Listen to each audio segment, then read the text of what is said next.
and welcome to the Retro Hour podcast, episode number 168, your weekly dose of retro gaming and technology news with me, Dan Wood. And me, Ravi Abbott. And welcome to this week's show. Now, today, we've got so much that we need to cram into this 1 hour-ish that this podcast is going to last this week. Not only are we going to cover one company that changed the face of British video games back in the day, not just two, but in fact 3 huge companies with our guest this week, Tim Chaney. Now, one of them is the company that was responsible for bringing, do you remember those really glamorous games that we'd hear about in America? Stuff like, summer games and winter games and arcade stuff like, Gauntlet and Outrun. Today we're going to be talking about US Gold. They were the all-American software company, weren't they? They kind of bought the stuff over, converted it for our home systems and got that wider market. And it was crazy because, you think stuff like, Outrun, that was like a smash hit arcade title when that came out. Oh, huge, yeah. And the challenge of getting that running on like something like, a ZX Spectrum. But they managed it, and they brought all these huge titles to our home. And then we're going to go into probably the biggest example of 90s hedonism in the British video games industry, Virgin Games. Oh, yeah, well, they were Virgin, weren't they? They were such a cool company. Originally started with the Sex Pistols, they were really cool. And the games that they produced, my God, the quality of them. Beneath the Steel Sky was an absolutely fantastic one, but also The Lion King. Yeah. That's one of my favourite games. I was playing it actually last night. Well, other stuff there, Race Cannon Fodder, Seventh Guest as well, that came out on Virgin. But the thing about it is, you've got to remember the 90s here in Britain, and it's a bit hard to explain for people that might live outside the UK what it was like living here in the 90s. We had stuff like, Lads magazines. Well, it was Cool Britannia, wasn't it? It was really popping off in the 90s. It isn't so much now, but we're hoping for that again. Well, the stories I've read about Virgin, the fact that, maybe they used to bribe video games reviewers to get good reviews by including little packets of drugs inside releases of games. Well, these were a wild kind of early on anti-establishment kind of stuff. And, Virgin, when you'd go in there, it would be your full solution. You'd be able to go in there. You'd probably be able to buy some clothing merchandise, buy your favourite record, go downstairs, buy your computer game, and then buy a book on the history of the Sex Pistols or something. It's like your full kind of 90s media outlet, wasn't it, really? Well, Tim's actually written a few stories about Virgin. And kind of the overarching title is, sex, drugs and video games. So, we're going to get all those stories. And also Tim worked at Commodore as well, in the UK. Yeah, we do talk a lot about Commodore, but yeah. But talking about, the fact when he, was out there marketing the VIC-20, those early days too. Yeah, so there wasn't even a market there, was there? No, had to create it from scratch. So a really interesting guest this week, Tim Chaney, the story of Commodore in the UK, US Gold and Virgin Games, all coming up on the Retro Hour podcast. He'll be on in around 15 minutes from now. Now, you did mention Beneath the Steel Sky there as well, and people may have seen this online, that there's actually a sequel finally coming out all these years later that we need to talk about in just a minute. And also we're going to chat about playing Nintendo Gamecube games in virtual reality. This is now a thing. Now, before we get into this week's show, we always start by giving a big thank you to the people who support the podcast and allow us to keep coming here, bringing you amazing guests and giving you the retro gaming news every single week of the year. And they are our loyal donators. Now, if you'd like to get involved, we accept PayPal donations of any amount. And of course, it all goes back into the running of the show. And you can find that on the front page of our website. Click on the supporters link at theretrohour.com. And for doing that, you will earn your place in the Retro Hour Hall of Fame and get a mention on a future episode. Like this week, Gary Hever, Jason Herrick, Alex Vasic, and Espen Gulbeck, who all made donations into the running of the show. Thank you so much, guys. It really means a lot to us. And if you'd like to do the same, you can find all that information on our website at theretrohour.com. Now, let's give another mention to a big supporter of the podcast, as at the moment you'll know that WrestleMania is on. Yeah, I saw actually that it was the first WrestleMania to actually have 3 female main wrestlers, basically. I've got friends that are really into wrestling, like my buddy Ian, who's actually in the next room from us now. He pulled an all-nighter, to watch the start of WrestleMania. Yeah. It's like such a big thing. And you probably remember, we're talking last week about, in the early 90s, the height of WWF and games like WrestleFest as well, that was, a massive arcade game. I remember putting so many 10, 20p's into that at the seaside with my friends back in the day. Yeah, because we were talking about it last week and we actually mentioned one of the characters. It was a clown with loads of little guys. One of our listeners actually got in contact and said it was Doink the clown. That was it. Yeah, we're here for half an hour before who was it again? Well, the reason we're talking about wrestling is, of course, WrestleMania is on right now, but also the Retro Hour podcast this month to celebrate WrestleMania. We're brought to you by our good friends at RetroSoft Studios, who are supporting us this month because they've got an amazing new retro wrestling game coming out called Retromania Wrestling. Now, this is, technically, it's a spiritual successor to the 1991 arcade game WrestleFest. And you're talking all the things that made WrestleFest amazing. Pick up and play arcade games, 2D sprites, amazing backgrounds, fast-paced arcade-style gameplay. And there is going to be 12 to 16 wrestlers that are playable at launch. Now, we mentioned a few last week as well, but they've actually added a few more to the roster this week as well. Blue World Order, Stevie Richards, Hollywood Nova, and the Blue Meanie have all been added to the lineup too. So if you want to find out more about this, the game's in development right now. And we say, if you love those old school wrestling games, have a look at it. You've got to check out their website, retromaniawrestling.com. You can follow them on Twitter at RetroSoft Studio. And of course, we'll put a link in our show notes if you want to find out more about this game. Give it a look. If you love those old school games and you'll be helping out the podcast, you find those links in our show notes at theretrohour.com. I really kind of love how they're getting these old titles and adding new features and kind of bringing them back for the modern age, but still retaining all that old schoolness. And the stuff that, in there that you couldn't do back in the day as well, which I love. It's kind of, it does retain that legacy of those games that you did love back then, but also kind of putting a new spin on it and stuff that you thought, I wish I could have done that back in 1991. So yeah, definitely do check them out. Now, let's get into Beneath a Steel Sky. It came out in 1994 originally, didn't it?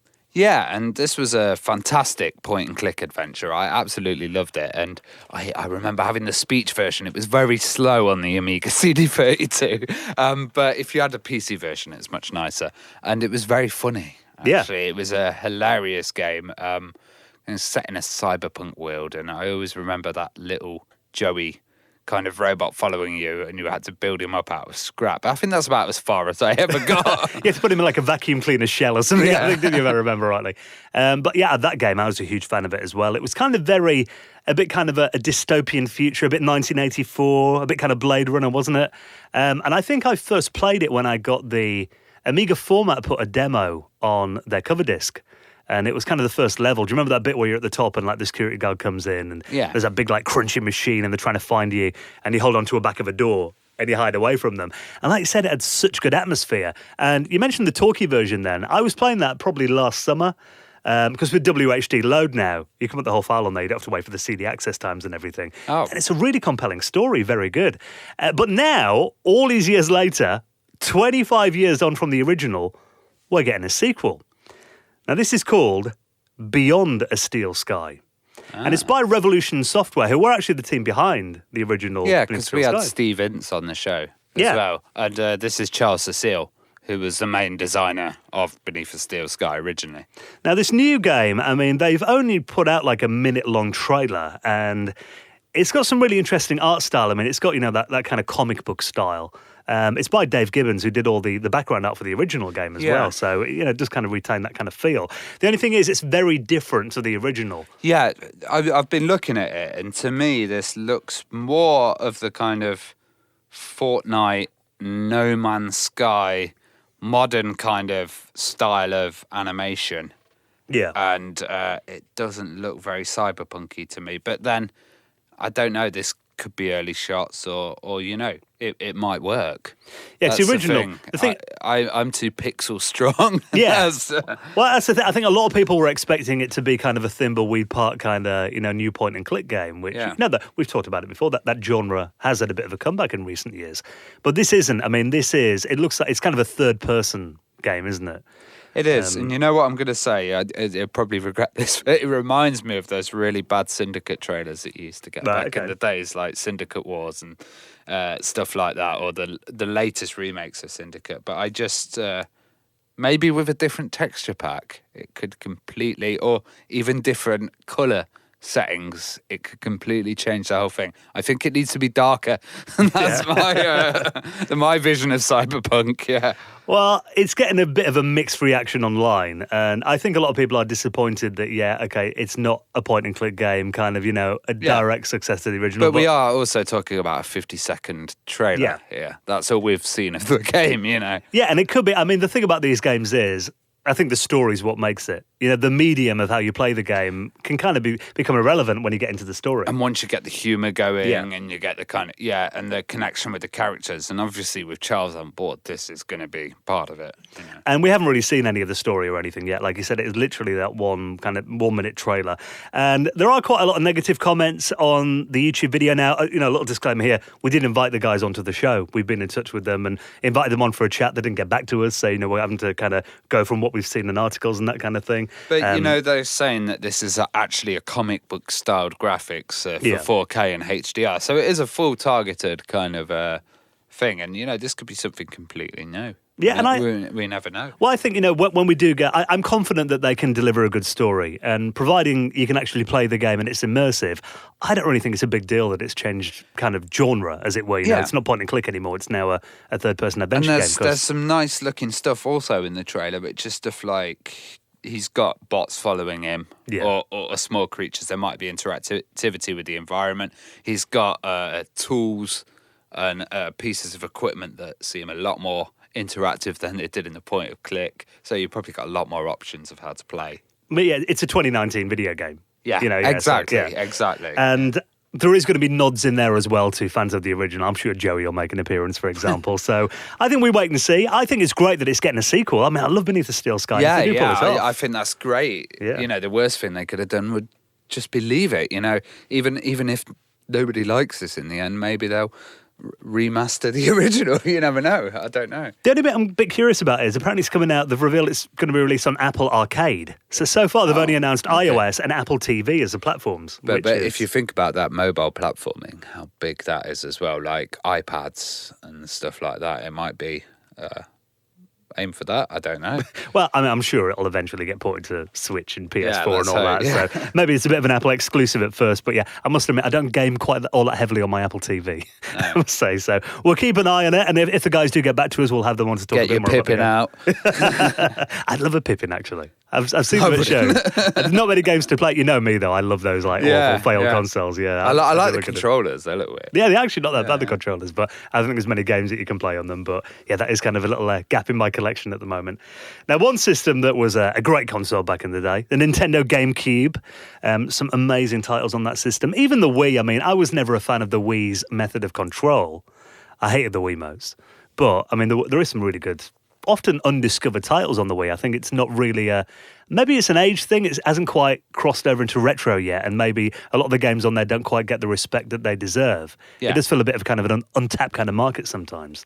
But you've talked to me before about this Dolphin emulation suite. Now, this is an open source emulator that can run GameCube, it can run Wii games.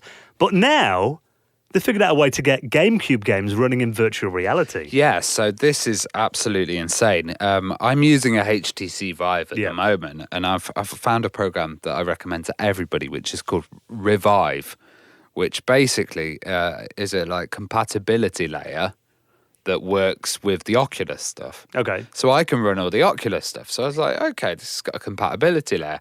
So what they've done is they've made one of these for Dolphin.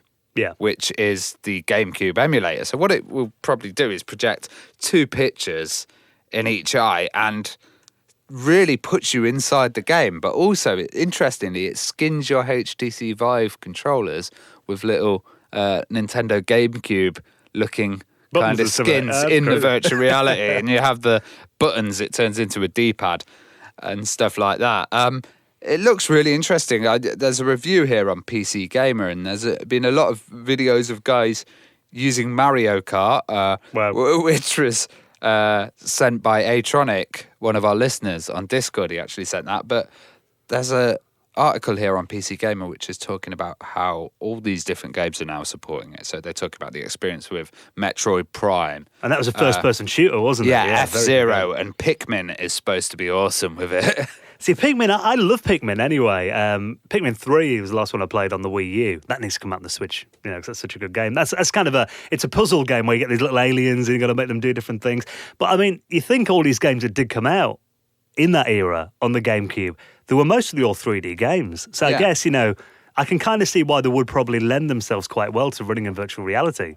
It's crazy, though, to think about it, isn't it? Because, you could do this emulation layer on like loads of different pieces of software, WinUAE, or you could have it on any kind of emulator and then enter your old game and play it from a completely new perspective. Yeah, with that original code. I mean, what's interesting is, I'm looking at this article on PC Gamer, and I was a bit skeptical when you sent this article. I thought, it probably, it might work, but I bet it's an awful experience. But they've gone on about how good it actually is and how they didn't expect it to actually work this well. That was crazy. When I installed the Revive, I thought, okay, I'm emulating something here. This isn't, there's going to be a little bit of lag. There wasn't a frame of lag between any of it. So it's fantastic, yeah. And obviously, it's actually going to be a lot less demanding than what you're actually probably doing in VR anyway. So if you can run that stuff, I'm sure you can run a couple of GameCubes at the same time. And that's one thing I do love about the emulation scene, the fact that they can give you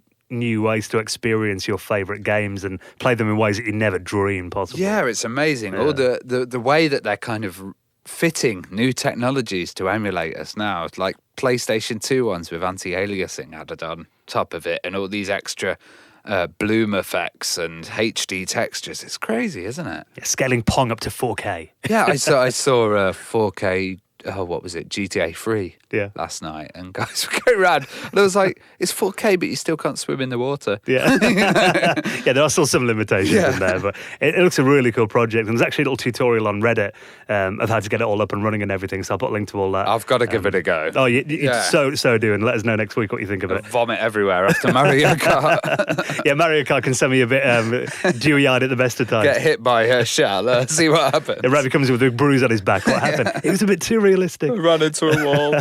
So if you want to find out how to get that up and running, I'll put the story and all the links in our show notes at theretrohour.com. Now, before we get into the story of US Gold, Virgin, Commodore UK with Tim Chaney, let's talk a bit about a website from back in the day. And an interesting article that the BBC have actually been running this week. They're talking about the $1 million homepage. Yeah, because the main thing that they're talking about is kind of why there's so little left of the internet. Now, we talked about the old net the other day, which was a website that looked through the archive stuff. But, they're people saying, oh, I'm going to archive my pictures by putting them on Facebook. That's not archiving it because Facebook might not be here. Look at Google Plus. Yeah, exactly. That's exactly what they're saying. Look at Google Plus. And they're talking about one website in particular, which I really remember and I'm really nostalgic about, which was the $1 million homepage, which was the idea in the 90s that we all wished we'd had. Yeah, well, this was 2005 it launched, because I remember my friend Paul and I, just after uni, we were looking at this website thinking, first of all, like you said, wish we came up with that idea. But I remember us watching that every day, refresh, and it'd come through and you'd be like, oh, someone else is on there now, look, they filled that square there. And we'd see it gradually filling up. Yeah, so the idea of this site was it was basically 1 million pixels of ad space, and each pixel was in, like, you buy blocks of 100 at $1 per pixel. Yeah. So eventually the owner would have $1 million. And you'd think, oh, well, that wouldn't really work. People wouldn't advertise in it. But what happened was it just started getting so many hits, and the idea started spreading so much that it turned into this huge image, which is actually quite beautiful if you look at it now. Well, people you bought spot multiple. all the 90s kind of stuff. There's just like dating in big letters. Well, they, because a lot of companies did buy like several pixels, didn't they? So it wasn't, the adverts weren't all limited to 1 pixel. But yeah, looking through, you had stuff like cheapflights.com, the Times newspaper, Yahoo, there's Tenacious a D. HostGator in here, and Where's Wally in the middle of it? So it was a snapshot of 2005 on the web, really. But and the website's still up if you want to check it out. But the reason this ties in is saying how many of them on there, you click on them and like they take you to dead links now, probably half of the website, because we talked about the old net.com and, the Wayback Machine. And the Internet Archive only really archived from about, well, they say 96 in here, but there is some sites going back to about 94. But, I mean, there was sites running for a couple of years before that we don't have images of. But also, if you think of this is the kind of start of, like, crowdfunding in a way, because after this, I remember iPods came out, and there was all these students that would go, "Oh, I really like an iPod. I've never seen one. What a beautiful device." And they'd write a blog about it. And then suddenly all these Apple fanboys would have sent them the money for an iPod. And that was the real kind of start of like supporting and, actually being able to get something out of the internet. And the early days of stuff going viral, really. Going viral, definitely. Because I remember, I think, we found out about the $1 Million homepage because there's no Facebook, not even MySpace was around then, in the mainstream at least anyway. And I remember you'd get like an email off a friend and he'd be like, check this page out. And he'd look down, it'd have like, all the forwards of everyone else that had been sent to. Yeah, yeah. At the bottom of the email. Like huge chain letters. Yeah, it was crazy. So, and they do make a good point that there is kind of a lot of the very early web, maybe talking like 92, 93, 94 that is missing from the archives. But what I do think, and I've noticed this, is archive.org need to make it easier for you to submit your old websites to them. Because I've got a few on like CD-ROMs and stuff. I thought, well, they haven't got captures of this. But it's a bit difficult to actually send them to them. Like when we talked to Jason Scott in our interview, he mentioned that he had so much stuff that he just hasn't been able to process. That's the thing. So there may be tons of stuff. He was talking about how he had half a Twitter. There's tons of stuff out there, but I guess just the time alone to process it and how much that costs to do and all of this kind of stuff compared to having to work and live your life, Well, I guess he is trying to archive the internet. Yeah, exactly. It's not a small job, I guess, thinking about it. So, but yeah, I'm sure over time these gaps will get completed, and but I just think there is stuff I've got on there. I mean, there probably is a way, but it'd just be nice if I could go. I've got an image of this site from 1992. Let's upload it. We just need to find all Dan's old letters to the Amiga magazines. Nobody wants to read that. So, if you want to find out more about that, and maybe have a little look at the $1 Million homepage and get all nostalgic, I'll link that up and everything else we've talked about at theretrohour.com. Now, before we chat to Tim Chaney, just a little reminder, do go and check out Retro Mania Wrestling. They are supporting the Retro Hour podcast this week. The spiritual successor to the 1991 arcade game WrestleFest, with this brilliant new game from Retrosoft Studios. Now, their entire studio is built on putting a retro spin on modern games. And this looks wonderful. I mean, I'm going to share a few shots, actually, because they put stuff out on Twitter all the time, kind of in the development of what it looks like now. Check out Twitter and Facebook. I'll post a few on there too, because how much fun does this look? Yeah, the artwork looks fantastic as well. It's really popping. And the different modes, I kind of like seeing a cage there. Exactly, and 12 to 16 playable wrestlers at launch. We mentioned a few last week. Hawk and Animal of the Road Warriors, Tommy Dreamer, Austin Idol, Zack Sabre Jr. So if you want to get a little look at this game in development and also kind of keep up with where it's going, if you're a big fan of wrestling and you love WrestleFest, I mean, you've got to check this out. And of course, it goes without saying, you'll be helping the podcast as well. We really appreciate their support. So their website is retromaniawrestling.com and follow them on Twitter at Retrosoft Studio. Right then, let's get the history of Commodore UK, US Gold, and Virgin Games with this week's special guest, Tim Chaney. You're listening to the Retro Hour podcast, and it is time for the main event then. Time to get this week's special guest on, getting stories about some of the most infamous companies in British computing and video games, Commodore, US Gold, and then Virgin Games as well. So many stories that we're going to cram into this hour. Let's welcome on this week's guest. It's our pleasure to say hello to Tim Chaney. Good morning to you guys. Hey Tim, how you doing? Pretty good. As ready as I'll ever be for this walk down memory lane. Well, we've got a lot to cram into this hour. I mean, your story, let's kind of start it when you joined Commodore in 1981. Now, I was reading the section that you wrote in David Pleasance's book about your time at Commodore, and I know you started there when they originally started their home computer division, selling the VIC-20, but the job interview didn't go quite as smoothly as you expected then. Yeah, I mean, I only tell that story because it may be an inspiration to others, in so much that at the time I was selling automotive chemicals. Our major brand was T-Cut, which I'm sure you've used on your car to restore the colour at some point in your life. And, the Bible of the day to look for jobs was called The Grocer. I'm not even sure it's still around now, maybe, because that's where you got the FMCG jobs, fast-moving consumer good jobs. And there was a job advertised at Commodore, no idea who they were, selling a home computer, no idea what that was. But the job had the title of Regional Sales Manager, which sounded really good, and it had a Ford Cortina. And as a salesman, what you're looking for, title and car. Yeah. I mean, it's basically it. So I was invited to an interview. I went to see, it was in a hotel which is now called something else, but it was called the Spider's Web at the time on the Watford bypass, to meet Paul Welsh. And it was one of those, it was really an ugly interview. I mean, he was just ripping into me about my CV and, I mean, how can you go into computers? You're selling, chemicals now. And anyway, it was one of those interviews that the second you walk out the door, it's going to you completely block it out because you think, what a waste of time. I didn't think any more of it. I really did. Between moving out of the hotel, getting in my car, I'd forgotten about it. And a couple of weeks later, I was at home and there was a call. And I answered it, and he said, "Hi, it's Paul." When really I'd blocked it so well, I couldn't remember who he was, right? And he said, "Paul Welsh, Commodore. We met a couple of weeks ago." I said, "Oh yeah, that's a strange one. Didn't expect this call, whatever it's about." It may be just to ring me up, tell me I've got the worst CV he's ever seen in his life, and he wanted to stick the knife in. And he said, yeah. He said, "We met a couple of weeks ago in Watford." I said, yeah. He said, "I'd like to offer you the job." And I said, "What? You'd like to offer me the job?" It was a terrible interview. You did nothing but harangue me for 45 minutes. He said, yeah. He said, "That's what I do with everybody. But out of all the people that I interviewed that day, you were the only guy that fought back." No way. And I did, because I thought, well, I'm going to get this job anyway. This guy from the north is giving me a hard time, so I've got nothing to lose. And, in the words of Bob Dylan, if you've got nothing, you've got nothing to lose. So I thought, well, I'm going to give some back here. And I got the job, which was a complete shock to me. And then I had to look at some magazines to see what a computer was.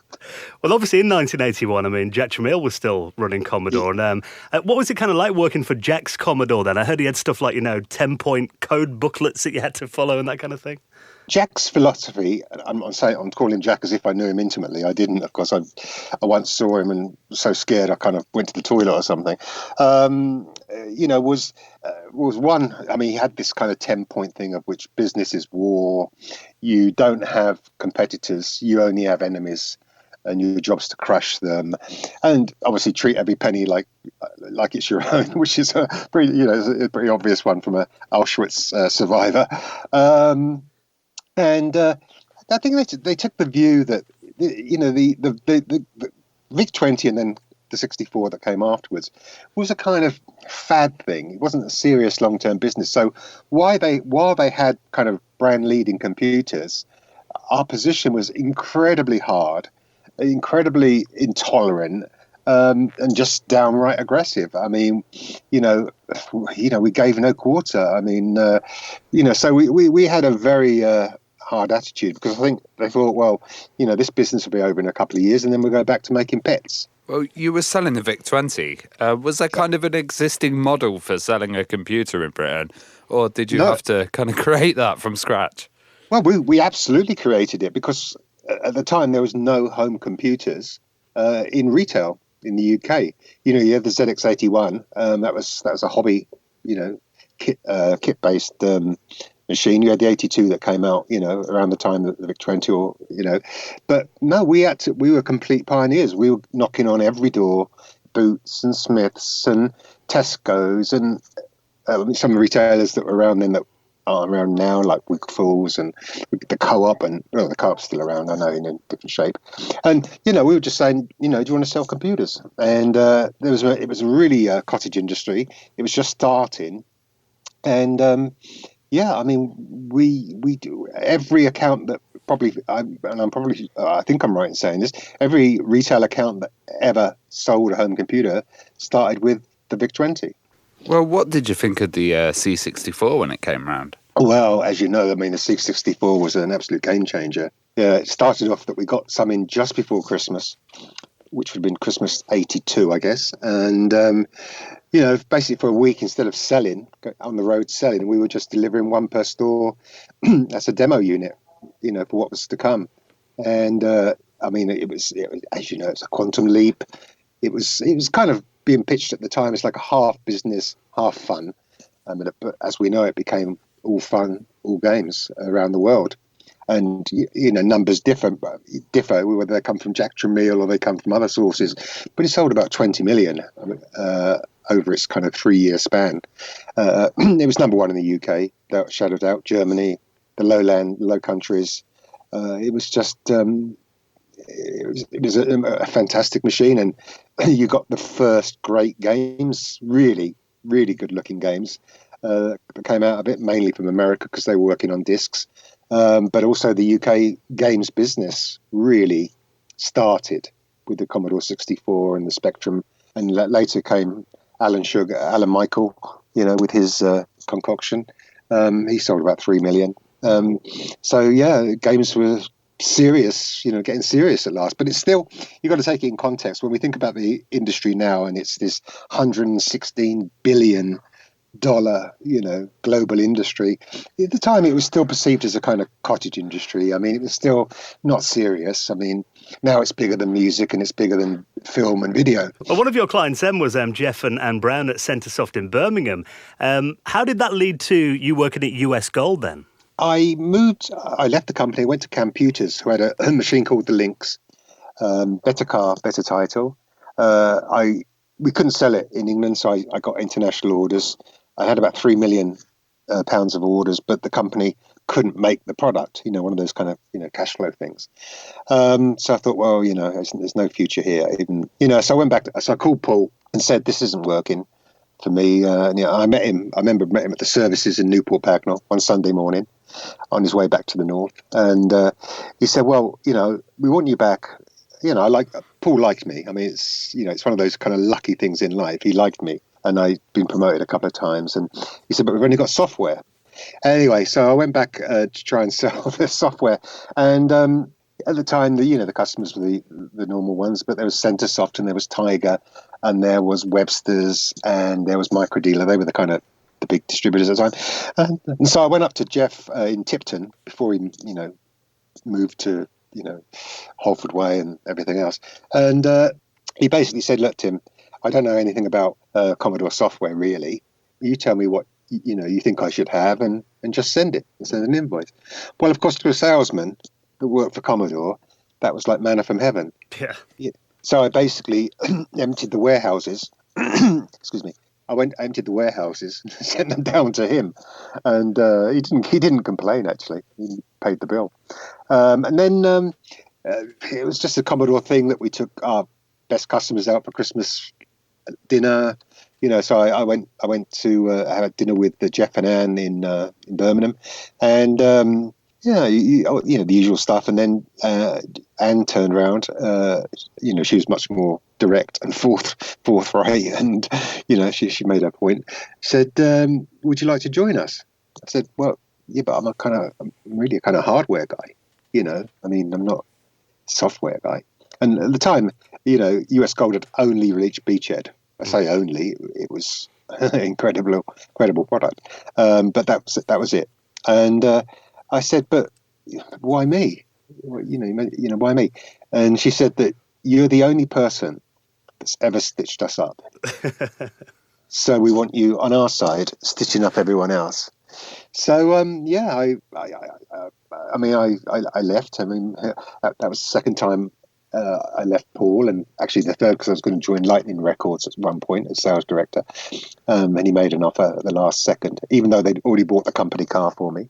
So I joined in January 85. Well, that was around the time they were getting ready to release Raid Over Moscow, and I heard that you had a bit of a run-in with some protesters when you joined US Gold, and that game. Because I mean, I don't think it's the first day I turned up. It's certainly the first week.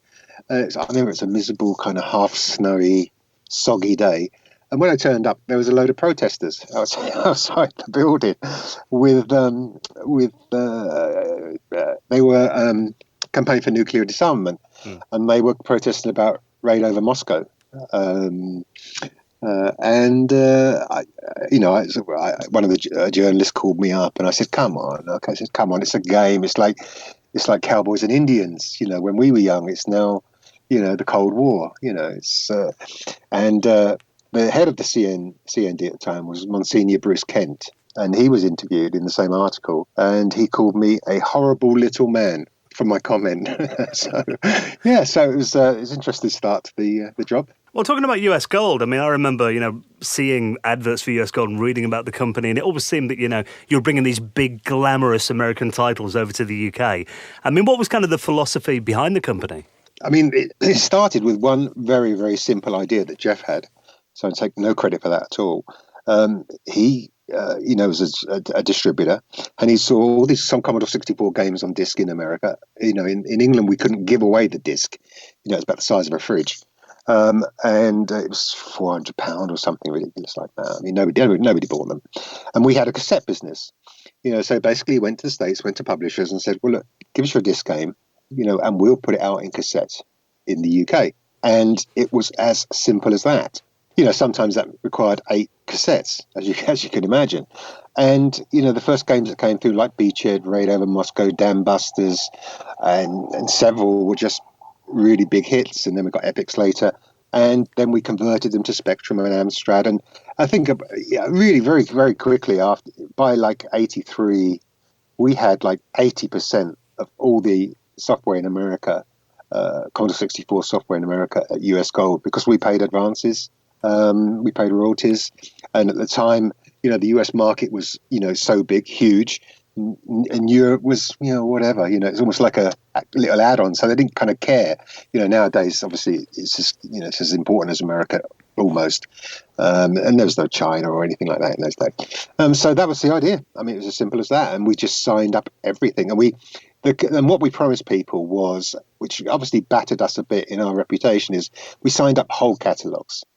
We didn't cherry pick, and we had an obligation to kind of release everything. So, alongside a game that's absolutely fantastic, you may have 3 complete, dogs, but we had to release them and we had to market them, which gave us this kind of incredible output of which, some of it was, suspect is saying it lightly and should never seen the light of day, but that was what we offered people, and it was compelling for US publishers at the time. Well, you were saying the US market was a lot bigger than the British one. Were the standard of games higher than the British games? Well, the Commodore 64 certainly were. Yeah, I mean, a lot.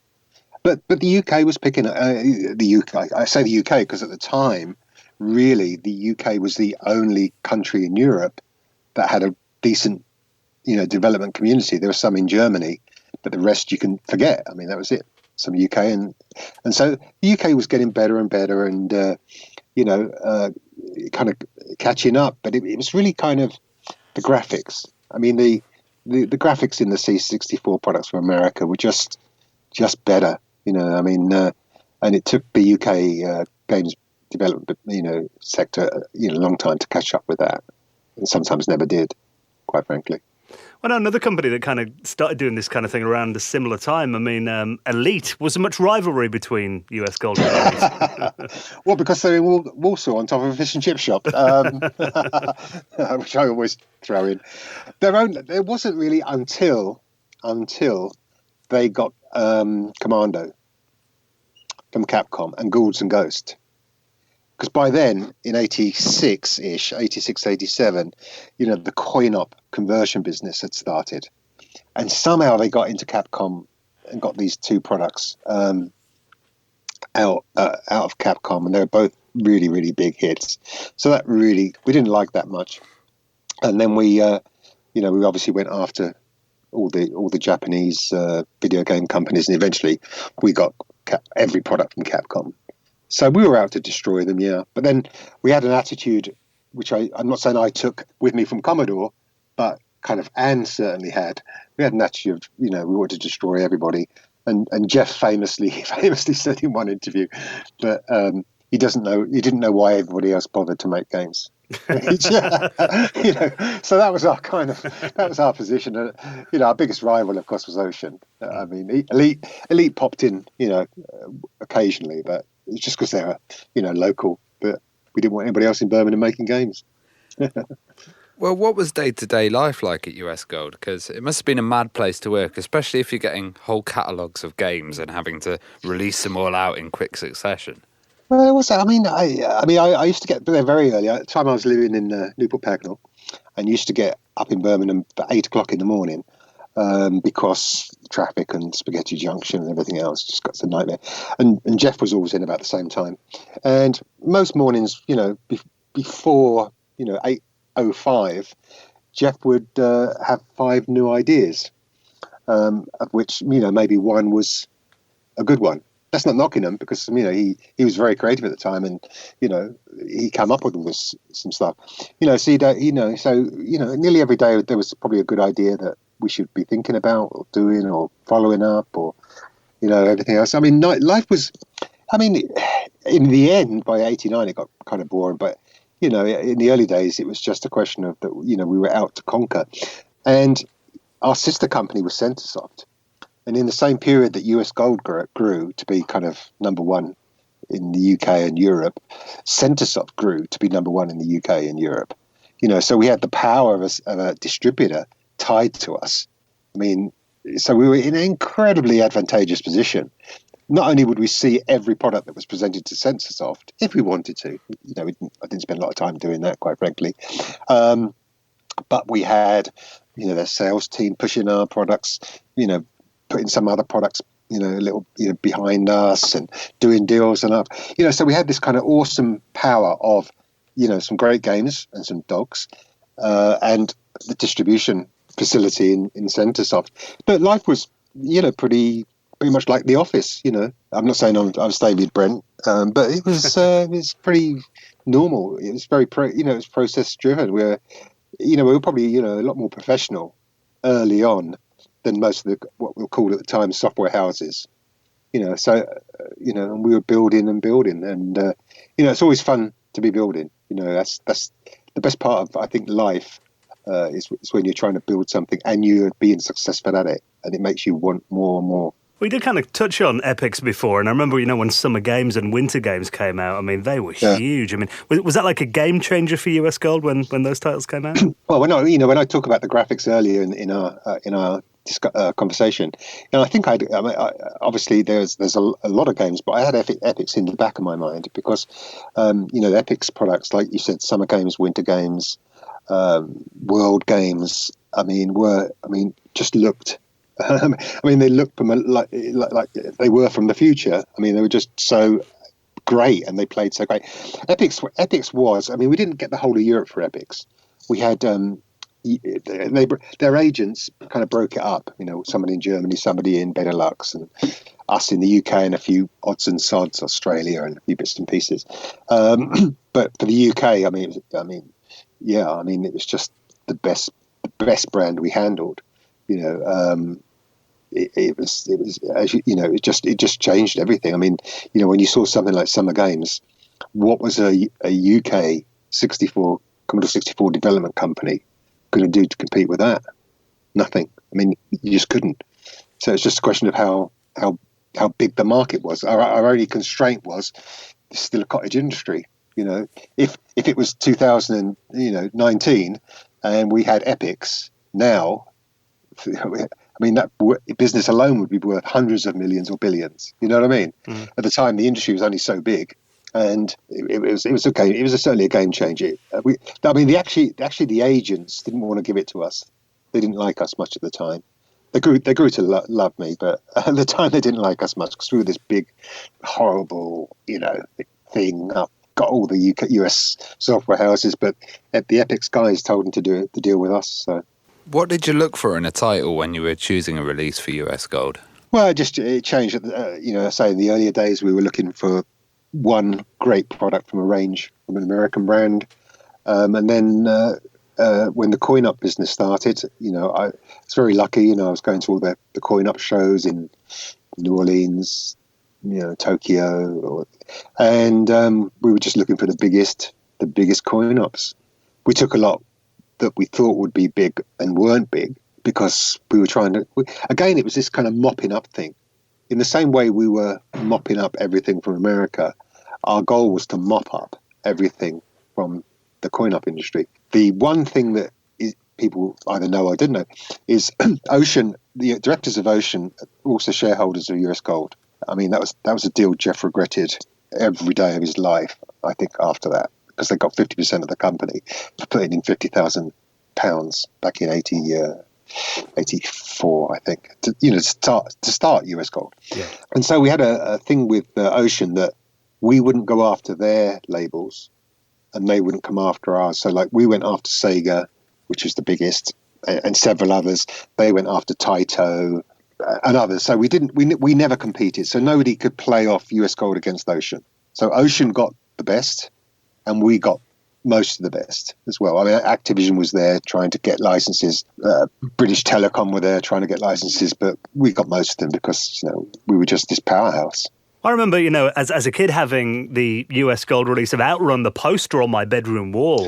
And I think that was like the first time I had movie posters, but that was the first time I had a video game poster on my wall. And that was like, that seemed like a big change. And I mean, bringing that kind of huge coin-op hit home. I mean, was that kind of a bit of a challenge bringing these massive arcade games to the British home computer platforms? Like, I always wondered what Sega thought of like the Spectrum port of Outrun, for example. Well, it's funny. A guy that I later worked with, a guy called Justin Heber, he was at the shows as well.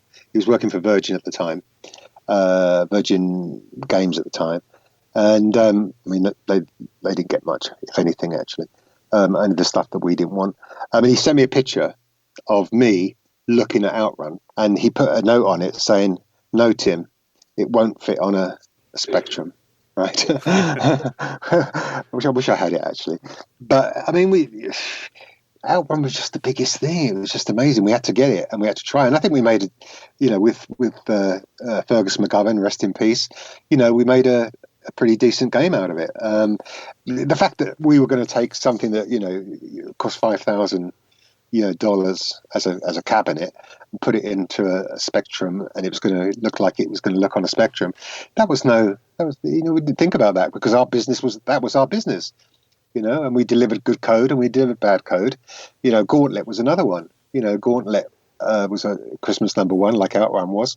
When we got that, people said that's not going to work. And it was great. It worked fantastically well. It was a fantastic conversion, but you were delivering something else. We weren't there to deliver Outrun the coin-op. We were there to deliver an adaptation of it onto a Sinclair and a Commodore 64 and an Amstrad. So how big it was, whether it was Operation Wolf with 2 machine guns or Outrun with a Ferrari, it didn't make any difference. It was just what our game was going to be. What was US Gold's relationship with the magazines like? Well, we were big advertisers. I mean, in fact, we had a deal to book so many ads every month that we sometimes just didn't have the products to fill these slots. I mean, with Newsfield, which had Zap and Crash, I think we were going to do 10 ads a month. That was the days of Julian and Gary Penn and those guys down there. I never really knew whether that was buying you a lot of favors, but I guess we're all human beings, and at the end of the day, advertising pays the bills, not good reviews or bad reviews. They just sell some magazines, and then the circulation numbers of these magazines were not enormous in those days, and maybe that bought us some favors. We had a good relationship with most magazines through Danielle Woody, who's still there today and still doing the same thing today. And she never touched a game in her life. She wouldn't know how to play a game if it fell on her head. But that it was about it was about that kind of personal touch and being not motherly, because she wasn't that much older than these guys, but that kind of that special relationship.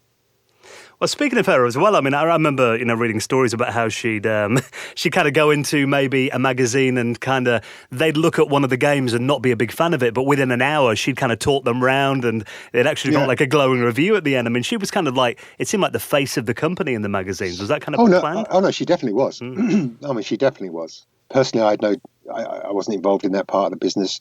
She had a guy working for her called Richard Titzel as well. But she I think we had 3 or 4 people in PR because, if you remember at the time, what was advertising? It was an image, 3 screenshots, a little bit of text, and if we could drag a couple of good quotes that we may have taken out of context accidentally from time to time, like the greatest game in the world, but it's crap, but we just put the greatest game in the world part. There was nobody, advertising, you couldn't do a lot with advertising. It was very, there was nothing like we have nowadays, so it was all about PR. It was all about, getting good reviews. Likewise, a bad review, a couple of bad reviews in Newsfield, you were dead. So PR was the most vital part of the marketing department at the time. Well, kind of moving on from US Gold, and let's get into Virgin then, because I know you joined them in 1991. I mean, initially you were the managing director for the European division of Virgin Games.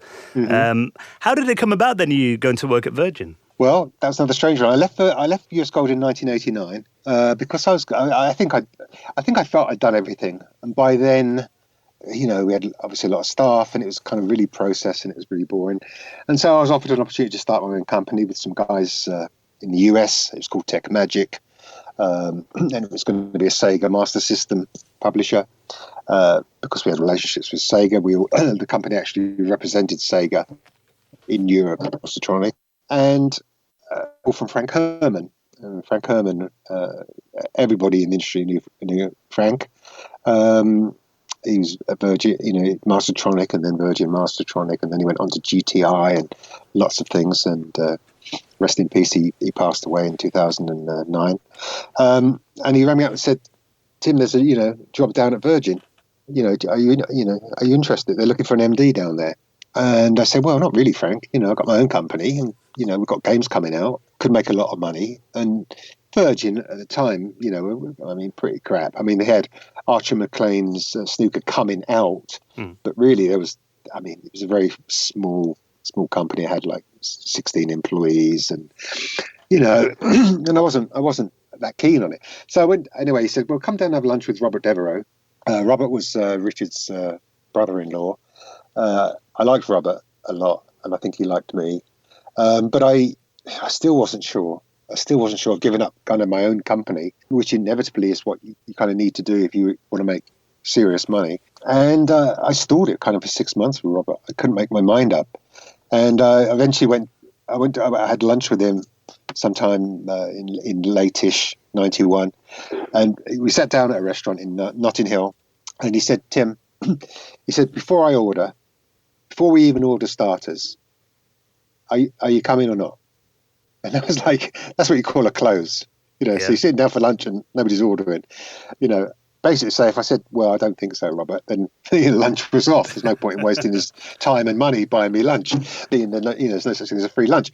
And I said, "Yeah, I got one proviso," and it was about commission on Sega cartridges, which I had with the company I was working my own company kind of.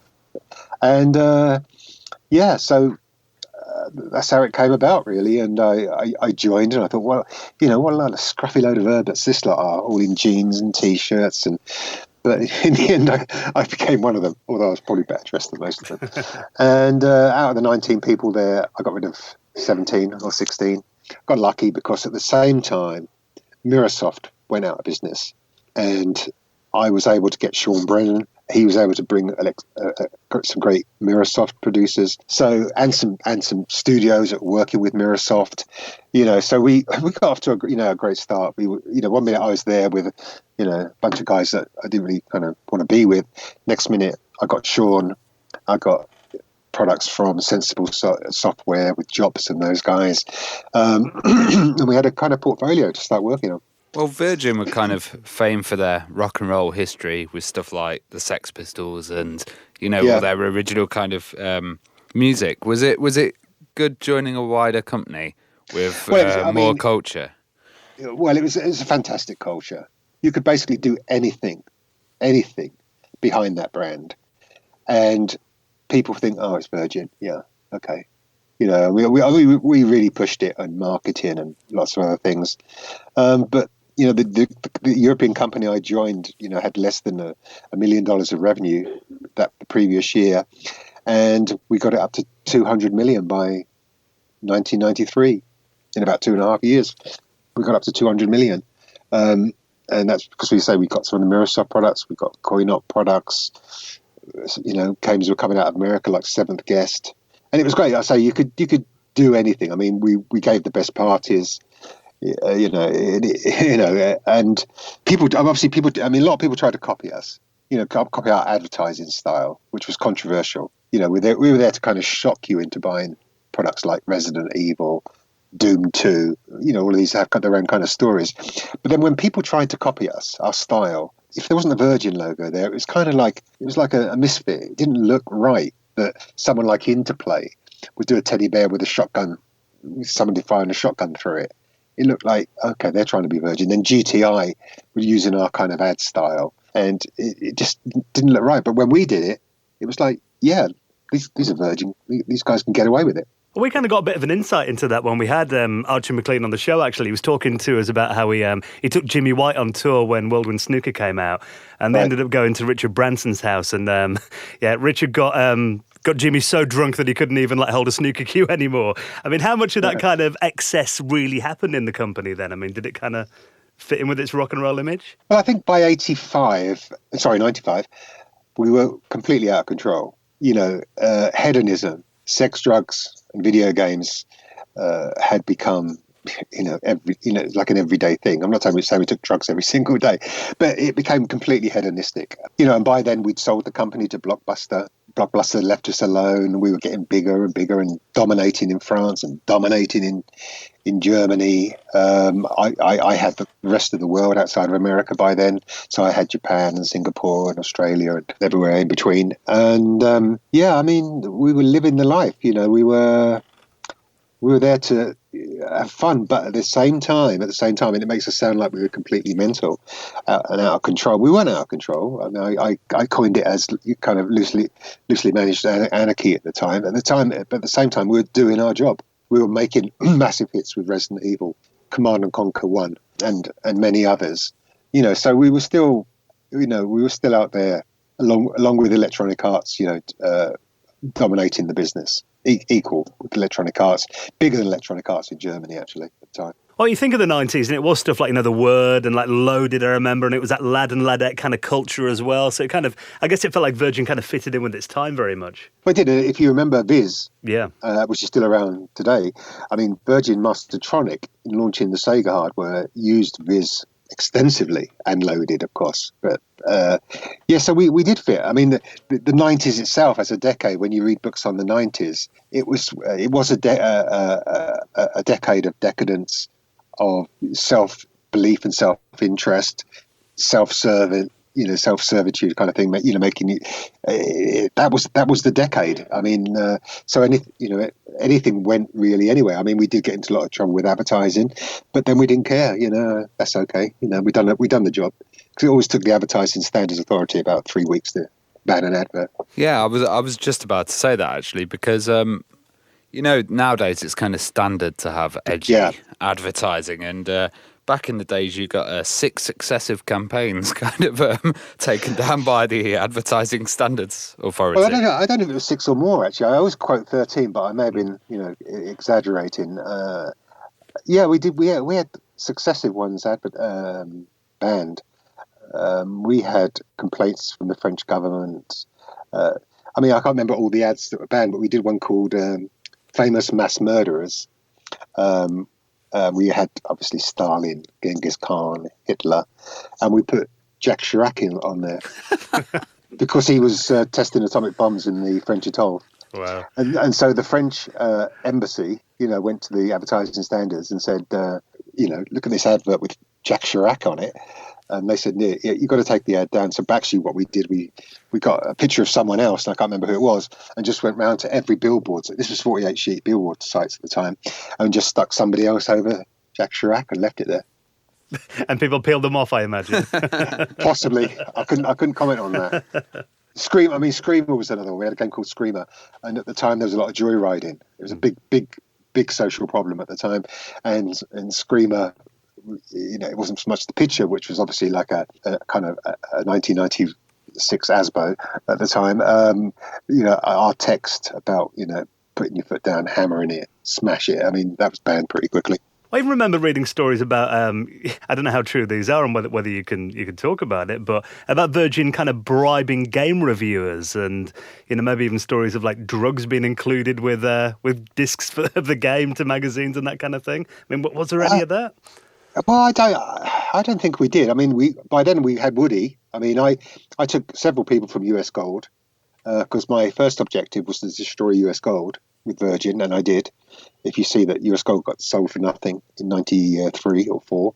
So I took Woody, I took Bob Kenrick, I took Sue Luciano, I took LucasArts.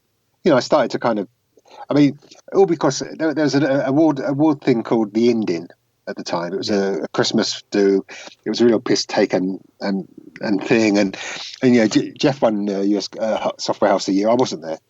And he said, you know, 3 things have happened great for US Gold this year, and da-da-da, and da-da-da, and Tim Chaney left. You know, so I thought, okay, well, we'll see. You know, so and with the Virgin power and Virgin money, and everybody wanting to work for Virgin, really. I mean, it was there was a great article that Stuart Dinsey did back in 2005 about Virgin, and everybody says, you know, Simon Jeffrey, Woody, everybody says it was the best job they ever had, which is great because it probably was. It's my best job ever, and you know, so we whether I don't think we sent drugs. We certainly sent animal innards to people. But I don't know. Honestly, I don't. I'm not trying to avoid it, because if I knew we did, I'd say, yeah, we did. What the hell? But I don't know if we did that. You must have been to quite a lot of launch parties as well, considering the amount of titles coming out. What were the wildest ones like? Were there some good ones? The thing that we always did at the time, there was a big show at Olympia every year, is it called ECTS when it moved from Islington to Olympia, and it became a totally different thing. It became like an American big stand thing, and we always went completely overboard on the stand. We had naked women outside. We had, you know, we certainly was the stand to go and have a look at or stare at, depending on, you know, what you were looking for. Launch parties, I guess we had loads. I mean, I just can't remember. We always had a Christmas party, obviously, like most companies. That was, you know, it was just completely, you know, it's just mental. You know, I didn't feel safe there myself, and I was the MD. You know, one place we flooded. Wow. You know, in somewhere in the city. But the launch parties specifically, I honestly can't remember.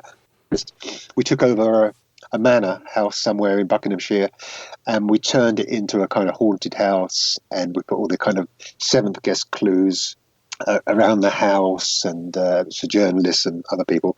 That was a really good one. That was a really good. I mean, Seventh Guest again was the first, probably along with Myst, you know, the first true CD-ROM interactive game. Although it was a puzzle game with live video at the end of the day. But it was, you know, I think it was the one product that Richard came to my office and personally promoted. Got a picture of him and me together with the game.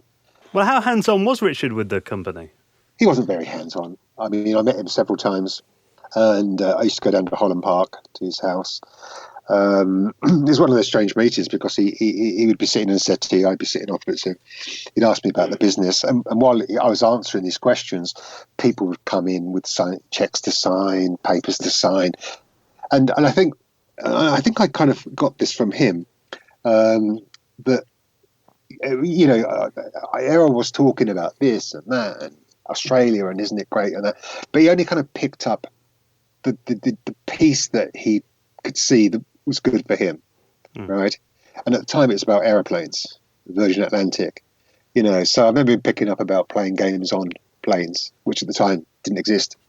And he asked about whether he could get kind of Nintendos in planes and stuff. So he picked he just picked up the piece of all that thing that he's probably going to use for himself. But I remember being in his house, and his front door was open. And I said, you know, Richard, as I was leaving, Richard, your front door's open.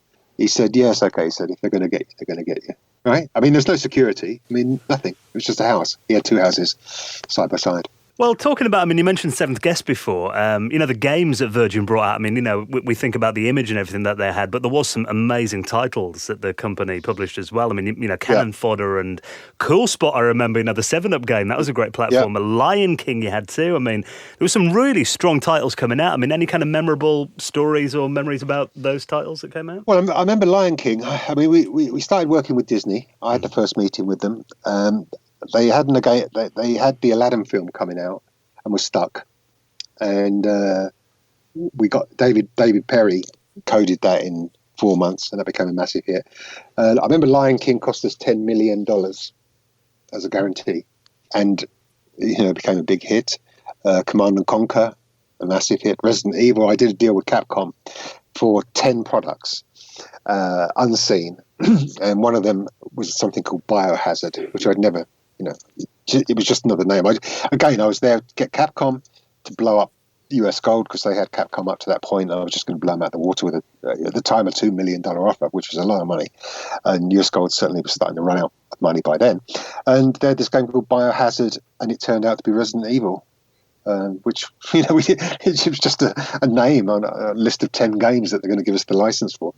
And, so, deals, getting LucasArts was a major thing, although we didn't have their whole of Europe. It was the same agents that did Epics, so they kind of split it up all over the place. We did have a lot of tremendous, cool spot. We did a game from McDonald's called Global Gladiators. Yeah. Right. which I can't remember if they paid for. We certainly had the golden arches in it. And with the same code, Dave Perry did Cool Spot. And when Sega saw Cool Spot, I remember it's a function we did in Palm Beach, Florida, where we had Muhammad Ali, Virginia Wade, lots and lots of famous golfers and sports people. They saw Cool Spot, and Barry Gefrato at the time he just saw it and went mental for it. I mean, I think we sold, 600,000 in Europe, and that was a game based on a can of soft drink. Yeah. Global Gladiators didn't sell, by the way. It was one of these pathetic things like this kind of like Eco Warriors, which, as we know, McDonald's is about as least eco as you can possibly find. Well, companies like Hasbro, Viacom, and Blockbuster all bought shares in Virgin. Did the company kind of change when this happened? Not a lot, really. Because when we were finally, Hasbro bought shares, then Blockbuster bought shares, then Blockbuster bought out Hasbro, and Blockbuster bought the entire company. They left us alone. They put us under Spelling Entertainment, Aaron Spelling's unit, which they bought the previous year. Left us alone, really. They didn't touch us. I mean, the people that started touching the business was Viacom. When Viacom bought Blockbuster, Viacom didn't like the business at all. They'd already written off 100 million of their own money in Viacom New Media. So they didn't like the games business. And I remember one E3, I had to show Sumner Redstone around the show. Can you imagine the pressure of that? Sumner Redstone, owner of Viacom, come to E3, and I had to show him around the stand and to other people's stands. I mean, God, I couldn't do it now. I'd have a heart attack. I always remember his trousers. He had like kind of beige trousers. They were like 5 inches too short. No way. And this was a guy that's worth, I don't know, 30 billion. So anyway, so they didn't interfere, but Viacom did. Viacom didn't want the business. They put us on the road to sell us, and we were a hard thing to sell because, unlike most at the time, the US was like 75% of business, in Europe was 25% of people. People like EA and Activision and everyone else. But we were different to that. We were 75% of our business was international. Only 25% was Europe. Was America. So therefore, we didn't kind of fit. We didn't kind of fit anybody. In the end, Electronic Arts bought the Westwood studio and a load of other assets. And I did a management buyout after that, which Viacom paid me $8 million to take off their hands, actually. So why did you leave eventually then? We sold it. We sold it the next year. Yeah. We bought it for nothing, plus $8 million from Viacom, plus them writing off a $7 million debt. And next year we sold it to Titus. And I'd met a Spanish girl, and I was getting married. So I moved to Spain. I had a 2.5-year golden parachute. Basically, if I don't, they were paying me, but, just to hang around. As long as I didn't do anything, they would pay me at the end of the time. So I came to Spain and eventually bought, the Spanish business from them when they got in trouble in 2002, 2003, because, it was just bad. It became really bad. They lost the Virgin brand for one thing, which they would So I went to Richard. I remember calling him, he was in the bath, and said, Richard Tim Chaney, I said, I bought this company in Spain, Virgin Interactive Entertainment España. We're going to lose the Virgin name because you did, right? I said, can I get it again? And he said, sure. We called it Virgin Play, which I wish I had now because that name was fantastic. Virgin Play at the time was, okay, good, but nowadays that name would be awesome. Well, I mean, you got so many great stories from your time at Virgin. I know, I do remember seeing a couple of years ago, you're going to write these down into a book. I mean, is there still kind of a plan for you to do that at some point? Well, I tell you what, I watched Wolf of Wall Street. And I'm not comparing myself with him or anything he did, or, well, most of the things he did. I'm not comparing myself with him. And I thought, well, the Virgin story is a great story because not only the business side, how this 1 million became 200 million, sold for $250 million, equal to Electronic Arts, bigger than MBO. So, I mean, the business history, how the games you've mentioned, like Seventh Guest, Command and Conquer, and all those things came through. But the other side was this kind of hedonistic thing which I say by 1995 was really. I mean, I remember the guys from America came over, and had a chat with me on the side, saying, "Tim, watch it. Viacom are looking." And my lawyer tried to get me fired, but she got fired. And the number 2 at Viacom said he'd like to go over to England and kneecap me. Wow. And then he gave me a pay increase because they were trying to sell the company, and I had Capcom in my pocket because Capcom was down to me, personal relationship. And so it'd be a great book. The thing is that it was kind of I did it. I was going to do something on Kickstarter. I wanted 50,000 because it's about writing books, right? I mean, it's a long, hard job. So I wasn't going to do it for nothing. I've done a book for nothing. It's called Luton Boy, about growing up in Luton, and it was because it was in me, and I just wanted to write it, and people liked the book and everything else. But and it got off to good funding. Dave Perry put some money in, and I mean, the first guy to put money was actually Simon Byron, but there were people out there trying to scupper it because they didn't want those stories coming out because they were now parents with children of their own, and and it wasn't. But people, even if I changed the names, people would say, "Well, that's him. Oh, that's him." So. And I just stopped. There was no point. There were too many people that didn't want the book to be, and people powerful that didn't want the book to come out. So, one day maybe if somebody will walk in the door and say, "Tim, here's a 50,000. Go and write it. Just like the Bitmap publishing or something. I don't know, but I don't know. I mean, it would be an amazing book. It would be a fantastic book, and it would be such a thing of the times. And of one company that under the headline Virgin got away with blue murder and just we didn't accept anybody's rules. We didn't expect, apart from that, you made a disc and the disc was round and it went in a box. I mean, that was it. Everything else we were making up. We were doing something different. We were trying things. Of course, things don't work. Some things, they backfire on you. But at the time, we were trying anything to be distinctive, to be different. Well, as I say, you can't keep a good story down. Hopefully, we will get the full story at some point in the future. Well, I might get assassinated before then, but anyway. Well, what are you doing these days then, Tim? So I know you're in Spain. What's kind of your life these days? Nowadays, I act for studios looking for money, which, can be a soulless task, as we all know, because money's money. So I've got several studios. I go to, several hundred publishers. I look at state funds. I try and find money for studios, games. I quite like doing it. Everything takes 10 times longer than you want, which frustrates Alan, because in my day, somebody walked in with a game and said, "I want a game. We want X thousand for this game." You'd sign it up in the afternoon. Life is not like that anymore. But no, I quite like doing it. I meet some nice people, and I've got some really great products. I mean, they're probably a year away now, but really good products. Well, Tim, it's been wonderful reminiscing with you. Thank you so much for sharing those incredible stories about those companies that we grew up idolizing so much back then, and shaping our childhoods as well. So it's been great to have you on this week.